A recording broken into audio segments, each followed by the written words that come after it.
Swastiastu. Assalamualaikum warahmatullahi wabarakatuh. Salam namo buddhaya, salam kebajikan, salam sejahtera bagi kita semua, dan salam harmoni. Halo semua, yuk mari kita belajar tentang pendekatan pembelajaran bahasa Indonesia di sekolah dasar. Jadi pada kali ini kita mencakup 8 pembahasan yang akan kita bahas ya teman-teman. Materi pertama yang akan kita bahas yaitu mengenai pengertian pendekatan pembelajaran bahasa Indonesia. Pendekatan adalah seperangkat asumsi mengenai hakikat bahasa, pengajaran, dan proses belajar mengajar. Pendekatan pembelajaran dalam bahasa Indonesia adalah cara pandang atau strategi digunakan oleh guru untuk menciptakan lingkungan pendidikan yang kondusif dan efektif dalam mengajarkan bahasa dekatan pembelajaran dalam bahasa Indonesia. Materi yang kedua yaitu konsep teori pendekatan pembelajaran. Konsep teori pendekatan dalam bahasa Indonesia seringkali merujuk pada cara-cara yang digunakan untuk mengajarkan dan memahami bahasa.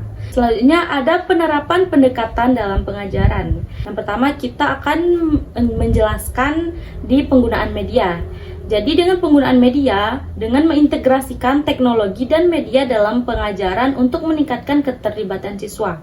Kemudian proyek dan kolaborasi dengan mendorong kerja sama antar siswa melalui proyek yang memerlukan penggunaan bahasa. Dan yang terakhir penilaian otentik dengan menggunakan penilaian yang tercerminkan kemampuan siswa dalam konteks nyata bukan hanya tradisional. Tantangan dalam penerapan ini seringkali terdapat kesenjangan antara teori dan praktik. Guru mungkin mengalami kesulitan dan menerapkan pendekatan yang ideal karena keterbatasan sumber daya atau pelatihan. Selanjutnya yaitu jenis-jenis pendekatan pembelajaran. Nah, yang pertama yaitu pendekatan komunikatif. Pendekatan komunikatif ini berfokus pada kemampuan siswa untuk menggunakan bahasa dalam konteks komunikasi yang nyata. Nah, yang kedua yaitu ada pendekatan kontekstual. Melalui pendekatan ini, siswa dapat melihat relevansi langsung dari apa yang mereka pelajari dengan pengalaman pribadi mereka sehari-hari. Nah, yang ketiga yaitu ada pendekatan konstruktivis. Pada pendekatan ini berfokus pada pengalaman langsung atau pengalaman nyata. Dengan pendekatan ini, siswa diposisikan sebagai individu yang aktif, membangun pengetahuan mereka sendiri berdasarkan pengalaman yang mereka alami secara langsung. Yaitu yang keempat, yaitu pendekatan genre.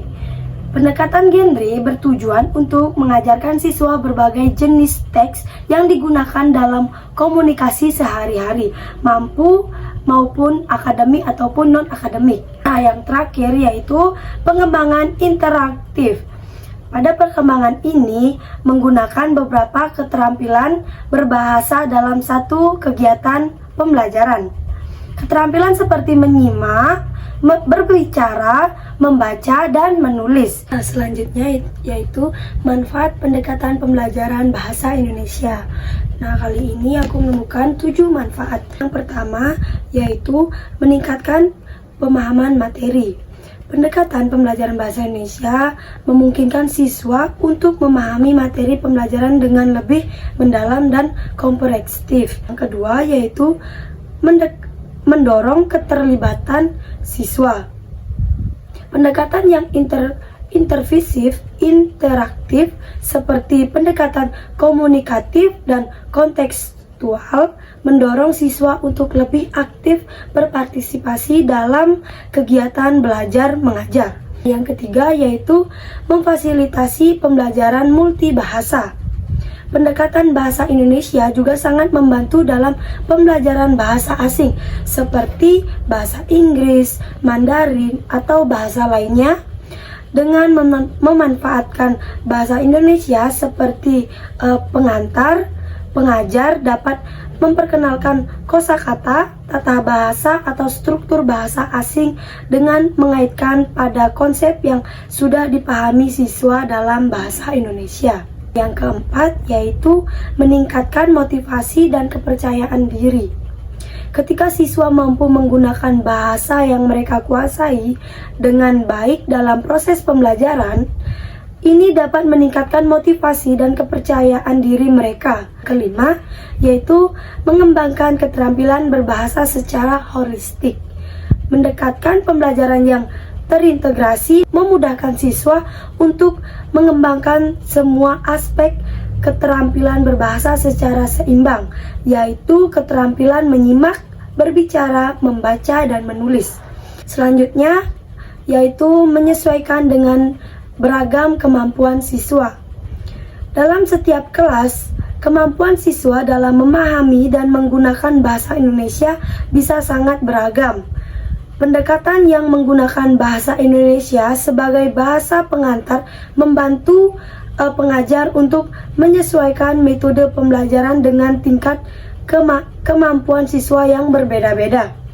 Pengajar dapat memberikan materi sesuai dengan kemampuan bahasa siswa dan mengembangkan strategi yang lebih inklusif.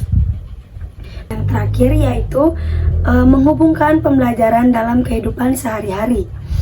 Pendekatan-pendekatan seperti pendekatan konstruktual dan konstruktivis mengaitkan materi pembelajaran dengan pengalaman nyata siswa. Ketika pembelajaran terasa relevan dengan kehidupan sehari-hari mereka, siswa akan lebih tertarik dan termotivasi untuk belajar. Nah, materi yang akan aku bahas itu ada konsep pendekatan pembelajaran. Pendekatan keterampilan proses adalah metode pembelajaran yang berfokus pada keterlibatan siswa dalam proses belajar, di mana mereka didorong untuk menemukan fakta, mengungkapkan konsep, dan mengembangkan sikap positif terhadap pembelajaran. Selanjutnya yaitu ada langkah-langkah implementasi pendekatan keterampilan. Yang pertama yaitu persiapan.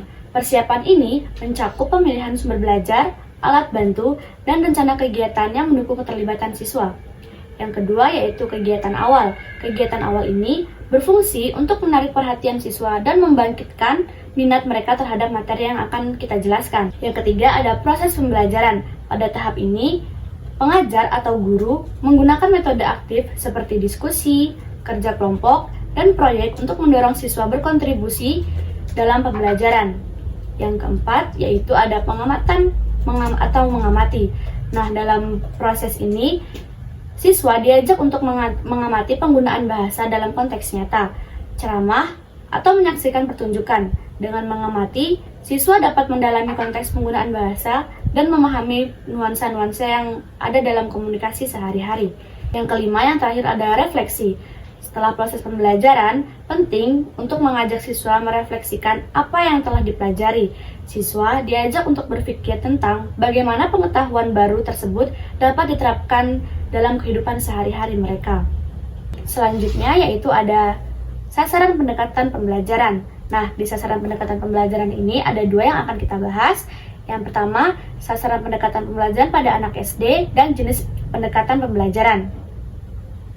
Nah, di sasaran pendekatan ini kami menemukan ada 5 sasaran. Yang pertama, meningkatkan pemahaman konsep. Salah satu sasaran utama dari pendekatan pembelajaran adalah untuk membantu siswa memahami materi pelajaran dengan cara-cara yang relevan dengan kehidupan sehari-hari mereka. Yang kedua yaitu mengembangkan keterampilan sosial.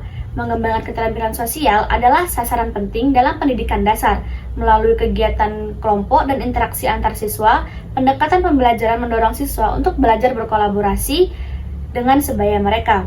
Yang ketiga, meningkatkan kemandirian belajar. Pendekatan pembelajaran yang efektif juga berfokus pada meningkatkan kemandirian belajar siswa. Siswa didorong untuk aktif dan berpartisipasi dalam proses belajar. Yang keempat, yaitu mengembangkan kemampuan berpikir kritis. Sasaran pembelajaran di SD mencakup melatih siswa untuk mengajukan pertanyaan, melakukan pengamatan, dan menyimpulkan informasi dari pengalaman yang telah mereka dapatkan. Yang kelima, yang terakhir yaitu membangun karakter. Membangun karakter siswa adalah sasaran penting lain dalam pendekatan pembelajaran. Nah, di pembahasan berikutnya yaitu ada jenis pendekatan pembelajaran. Kelompok aku menemukan ada 7 jenis pendekatan pembelajaran. Yang pertama, pendekatan konstektual. Pendekatan konstektual ini menghubungkan materi pelajaran dengan situasi nyata dalam kehidupan siswa. Yang kedua yaitu pendekatan konstruktivisme.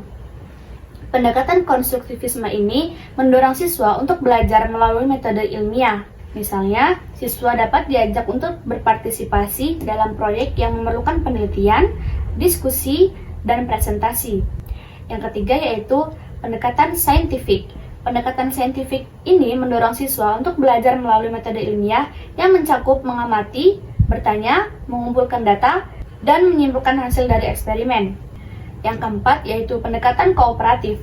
Pendekatan kooperatif melibatkan siswa bekerja sama dalam kelompok kecil untuk mencapai tujuan belajar bersama. Yang kelima yaitu ada pendekatan tematik. Pendekatan tematik ini mengintegrasikan berbagai mata pelajaran dalam satu tema. Dengan cara ini, siswa dapat memahami hubungan antara disiplin ilmu dan melihat bagaimana konsep yang mereka pelajari saling terkait. Yang keenam yaitu pendekatan problem based learning atau PBL. Pendekatan ini menantang siswa untuk menyelesaikan masalah nyata yang relevan dalam kehidupan sehari-hari mereka. Melalui PBL, siswa diajak untuk berpikir kritis dan kreatif dalam mencari solusi. Yang ketujuh, yang terakhir yaitu pendekatan open-ended. Pendekatan ini menyajikan masalah yang dapat memiliki beberapa jawaban benar, mendorong eksplorasi dan kreativitas di antara siswa. Dalam kegiatan ini, siswa didorong untuk berpikir di luar batasan yang ada dan menghasilkan ide-ide baru. Baik, materi yang saya jelaskan yaitu langkah-langkah yang dilakukan guru untuk melalui pendekatan kepada siswa. Nah, ada beberapa langkah-langkahnya. Yang pertama yaitu mengetahui karakter siswa. Guru perlu mengenal siswa lebih dekat, seperti minat dan hobi dan cara belajar siswa. Yang kedua yaitu membangun hubungan personal. Guru harus bersikap ramah dan peduli kepada siswa agar mereka merasa nyaman. Yang ketiga yaitu menerapkan pembelajaran interaktif. Pembelajaran jadi lebih menyenangkan kalau siswa diajak aktif, misalnya dengan bermain atau berdiskusi bersama-sama teman. Yang keempat yaitu menggunakan teknologi dan pembelajaran. Guru bisa menggunakan alat-alat seperti video atau komputer agar pembelajaran lebih seru dan mudah dipahami. Yang kelima yaitu merancang aktivitas yang menarik. Pembelajaran yang berhubungan dengan kehidupan sehari-hari membuat siswa lebih mudah mengerti dan senang untuk mengikuti pembelajaran. Yang terakhir yaitu menjadi fasilitator dan motivator.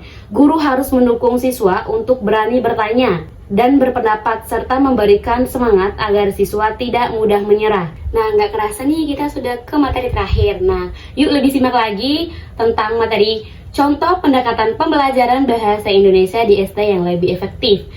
Ada beberapa contoh pendekatan, yaitu yang pertama yaitu pendekatan formal. Pendekatan formal ada dua, yaitu metode terjemahan tata bahasa dan juga metode membaca. Nah, metode terjemahan tata bahasa, siswa belajar tata bahasa melalui penerjemahan kalimat dari bahasa lain. Yang kedua, metode membaca. Membaca teks secara teratur diikuti dengan diskusi untuk meningkatkan pemahaman. Yang kedua yaitu pendekatan empirik. Pengalaman dan pengamatan, pembelajaran berbasis pengalaman langsung di lingkungan nyata. Yang ketiga yaitu pendekatan struktural, berbasis bahasa dan sistem, fokus pada kaidah seperti aturan tata bahasa dan tata bicara. Yang keempat yaitu pendekatan kontekstual, menghubungkan dengan kehidupan sehari-hari. Siswa diajarkan kosakata dengan kalimat yang relevan dengan kehidupan sehari-hari. Yang kelima yaitu pendekatan keterampilan, menggambarkan keterampilan berbahasa. Siswa dilatih untuk mendengarkan, berbicara dan juga membaca dan menulis secara bersamaan. Yang keenam yaitu pendekatan komunikatif, menggunakan bahasa dan situasi komunikatif. Siswa dilatih berkomunikasi dalam debat atau diskusi kelompok. Demikianlah presentasi yang telah kami sampaikan. Pendekatan-pendekatan ini tidak hanya meningkatkan kompetensi siswa dalam berbahasa, tetapi juga membantu mereka lebih memahami dan mengapresiasi bahasa Indonesia sebagai bagian penting dari identitas dan budaya kita. Semoga pembelajaran pada kali ini dan materi yang telah kami bahas bisa memberikan manfaat dan menjadikan referensi yang berguna dalam praktik pembelajaran sehari-hari. Terima kasih atas perhatiannya dan partisipasinya. Kami tutup dengan Prama Santi. Om Santi Santi Santi Om. Wassalamualaikum warahmatullahi wabarakatuh. Salam Namo Buddhaya, salam kebajikan, salam sejahtera bagi kita semua dan salam harmoni.